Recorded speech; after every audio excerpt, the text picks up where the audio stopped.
हाय, मेरा नाम आयशा है और मैं 19 साल की हूँ।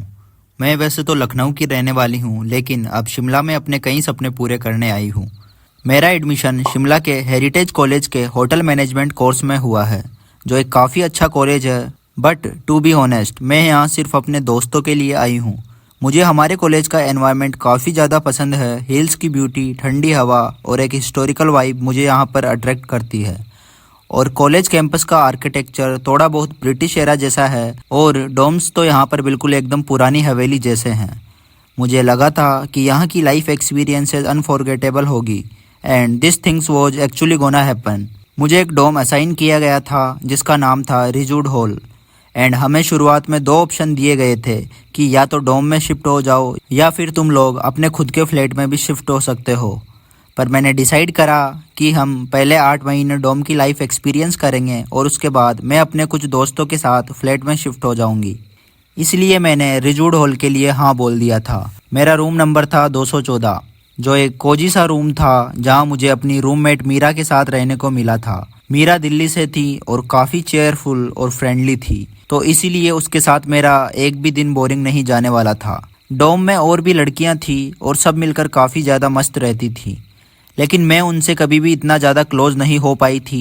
पहले 2 महीने काफ़ी मस्त और नॉर्मल गए। हमारे क्लासेस, असाइनमेंट और नए दोस्तों के साथ टाइम कैसे गुजर गया मुझे पता ही नहीं चला।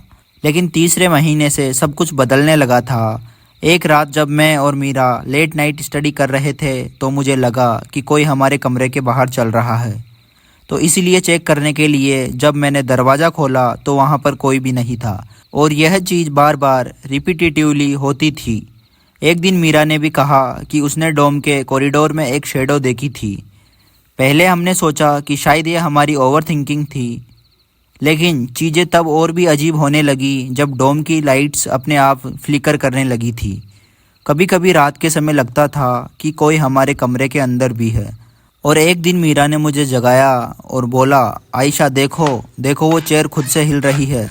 और जब मैंने देखा तो मुझे वो चेयर बिल्कुल एकदम नॉर्मल लगी, लेकिन हवा में एक ठंड और अजीब सी स्मेल थी। नाउ अगेन, हम लोग शिमला में रह रहे हैं तो यहाँ ठंड का होना और लाइट जाना या फिर हवा का बहुत तेज चल के किसी चेयर को हिलाना कोई बड़ी बात नहीं है। हम लोग कमरे की खिड़कियाँ हमेशा बंद ही रखते थे।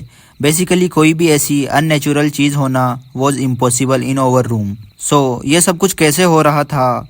एंड अगेन मीरा ने जो परछाई देखी थी उसका हमारे पास कोई आंसर नहीं था। एक दिन पूरे डोम में गॉसिप चल रही थी कि रिजूड हॉल हॉन्टेड है और मैं और मीरा इनिशियली हंस पड़े थे, लेकिन हमने बाकी लड़कियों के एक्सपीरियंसेस सुनने शुरू करे थे। प्रिया, जो कि रूम नंबर 222 में रहती थी, उसने बताया कि उसने अपने मिरर में किसी औरत का रिफ्लेक्शन देखा था। मैं अकेली थी रूम में, पर उस मिरर के पीछे से मुझे ऐसा लग रहा था कि जैसे कोई मुझे देख रहा हो। उसने कांपती हुई आवाज़ में हमें यह सब कुछ बताया। हम सब भी डर गए थे और एक और लड़की काव्या ने कहा था उसने एक रात को एक औरत को रोते हुए सुना था, जो ग्रेजुअली चिल्लाने में बदल गई थी। काव्या के अकॉर्डिंग वह आवाज़ डोम के बेसमेंट से आई थी।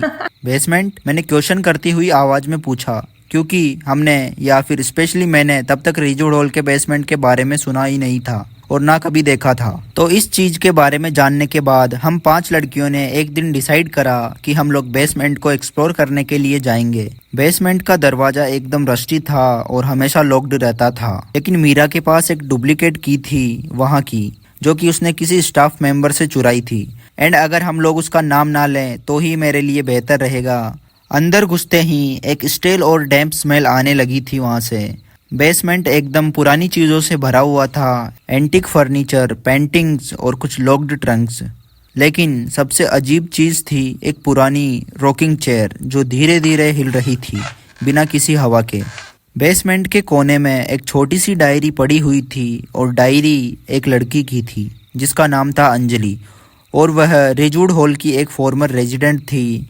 डायरी के पैसेज में लिखा था कि अंजलि का मर्डर इसी बेसमेंट में हुआ था और उसकी बॉडी कभी रिकवर नहीं हुई थी।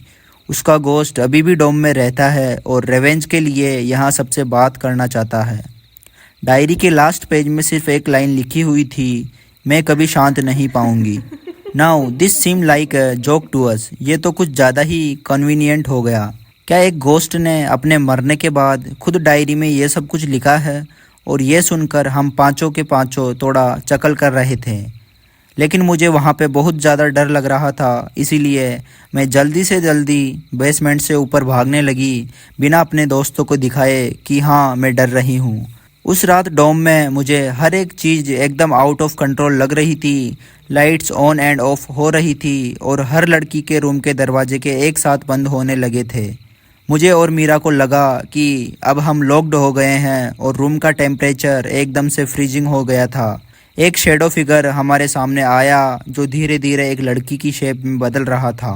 तुम लोग यहाँ क्यों आए हो? उसकी वॉइस एकदम होलो और कोइंग थी। मुझे समझ नहीं आया था कि मैं क्या करूं। Is this a dream? क्या मैं एक ड्रीम मीरा के साथ देख रही हूं? पर तभी मीरा ने मेरा हाथ पकड़ते हुए सडन डायरी उठाई और चिल्लाई, आई एम सॉरी, हम यहाँ से सच जानने के लिए आए थे। तुम्हें जो चाहिए वो हम सब कुछ करने के लिए तैयार हैं। तभी वो फिगर एकदम से रुक गया and I swear to God मुझे एक अजीब सी हंसी दूसरे हॉलवे से सुनाई दी थी।